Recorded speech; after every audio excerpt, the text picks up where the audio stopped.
Отан отбасынан басталады деген бұрыннан келе жатқан тәмсіл бар.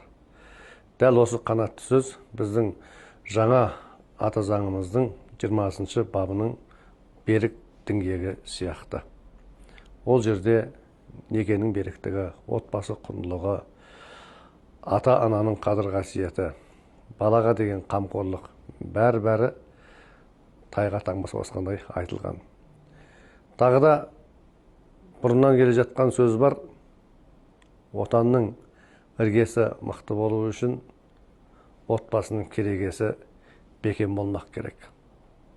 Отбасы шуақты болса, отан қуатты болады. Яғни біздің еңселі егеменді ел болуымыздың басты өзегінде ең алдымен отбасының құндылығы тұр. Бұл кешегі дала заңымен жүрген баба жолында да көрсетілген дүние. Әке көрген оқ жонар, ана көрген тон пішер дейді. Әкеге қарап ұл өсер дейді. Әке балаға сыншы дейді. Осының барлығы дала заңындағы біздің отбасының құндылығын сақтайтын жолдар еді. Ал қазір жаңа ғасыр, жаңа дәуір, жаңа заманда ата заңымыздың бір бөлшегі болып заңмен қорғалатындай дәрежеге қалай жетті. Қазір жаһандану, әлемге есік ашылды. Біз осы бір еркіндікті кейде ерсіздікке алмастырып алып, жат пиғылды басқа сырттан келген дүниені құндылығымызға айналдырып алдық. Соның салдарынан әкемізге қабақшыта қарап, шешемізге дауыс көтере сөйлейтін ұрпақ қалыптасып келеді. Я болмаса, ер азамат отбасының қорғаны, отанының тірегі деген ер азаматымыз, ол өзінің Құдай қосқан, өзі таңдап қосылған жарына жұдырық жұмсауды әдетке айналдырды. Енді не істемек керек?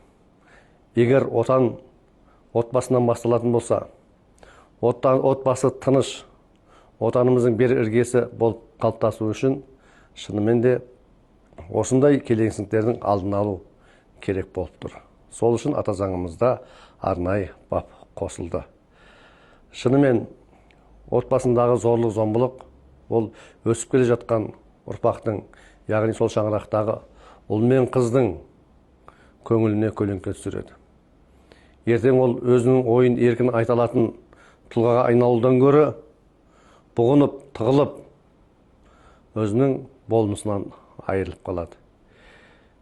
Я болмаса, шайқалған шаңырақта қандай шаттық болсын. Ал шаттыққа бөленбеген балада қандай отанға деген махаббат болсын.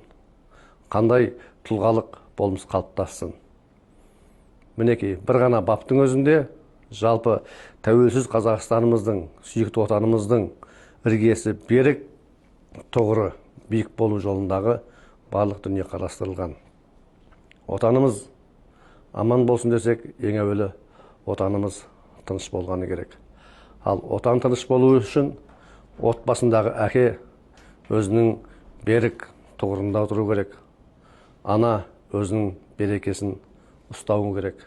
Шаңырағын шайқалтпай, бар жоқты байқалтпай, берекесін көшірмей, ошағын өшірмей, отанымыздың аяулы бір шаңырағы болу үшін осы бір әке мен бала, бала мен ана барлығы байласып отқан дүние. Я, әке бала шағаны бағып қағу, оны білім алу, тәрбиелеу, жеткізу мойнында болса, сол ата-ананың берген тәрбиесін бойында сіңіре отырып, ертең азамат болғанда анасының қабағына қарап, әкесінің қызметіне жарап өсу керек. Бұл да біздің ата заңымызда айтылды.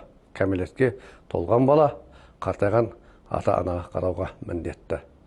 Ендеше бір-бірімен байланысып жатқан осы бір адамның жан дүниесінде нәзік және күрделі сезім отбасының тыныштығы. Отбасы берік, отанымыздың іргесі мықты, тәуелсіздігіміз тұғырлы болсын.